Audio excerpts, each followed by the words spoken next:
Link TV, connecting you to the world. Link TV is viewer supported. Watch more at linktv.org. Opposition groups boycott Sudan elections. Sudanese President Omar al-Bashir warns to reject the referendum in the south. Is this about politics or about fraud? And will al-Bashir achieve legitimacy?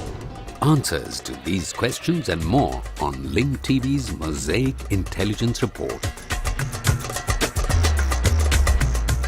The Iraqi elections are over but failed to produce a clear winner. While former Prime Minister Iyad Allawi narrowly finished first in the poll, it might take weeks before we find out if he'll be able to build the coalition needed to achieve the magic number of 163 seats in the Iraqi parliament in order to form a government.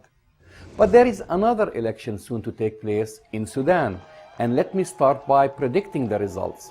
Current President Omar al-Bashir will be elected for another term.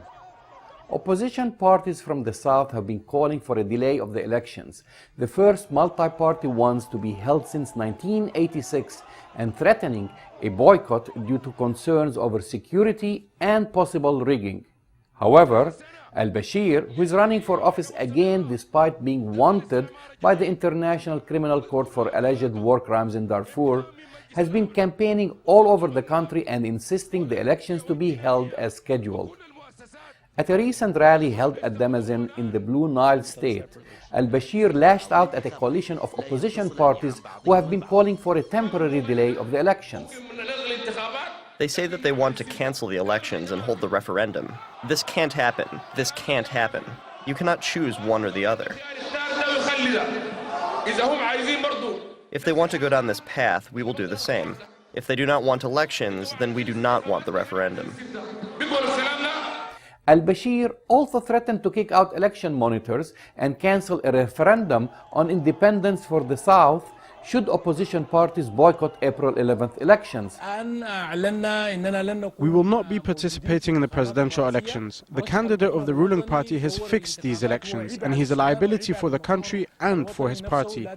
There have been no deals made with the government. The Sudan People's Liberation Movement announced on Wednesday that its candidate, Yasser Arman, would boycott the April poll because of electoral irregularities and the continuing conflict in the country's western Darfur region, a concern echoed by Human Rights Watch. Conditions in Sudan are not yet conducive for a free, fair, and credible election.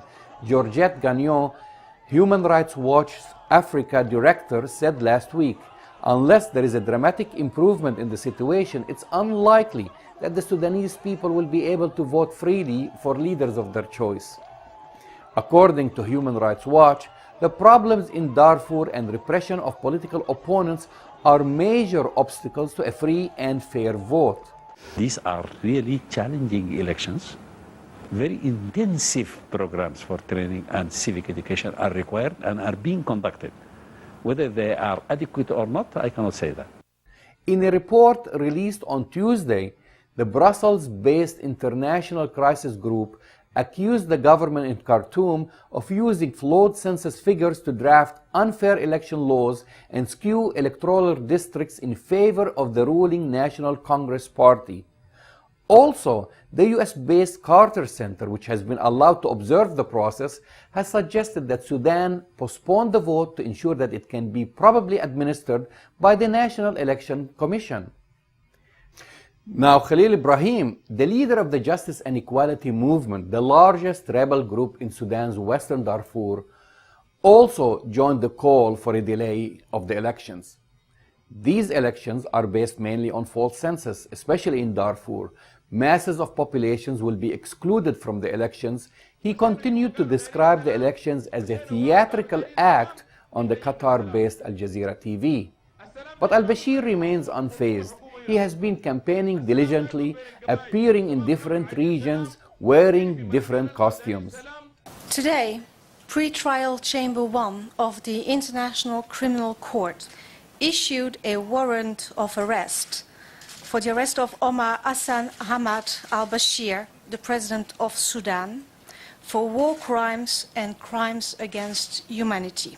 Last year, He defied the International Criminal Court, which issued an arrest warrant for his arrest for war crimes in Darfur. In few days, he'll parade victorious in Khartoum. Just another scene from another act. I'm Jamal Dajani for the Mosaic Intelligence Report. To learn more about this program or to share your thoughts, visit us at linktv.org/me. Stay up to date on the Middle East. Follow Jamal at twitter.com/JamalDajani.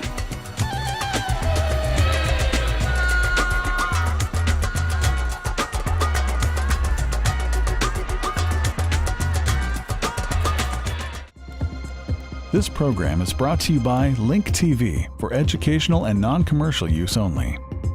Link TV is the only U.S. network dedicated to global and national news, uncompromising documentaries, and diverse cultural programs which connect you to the world.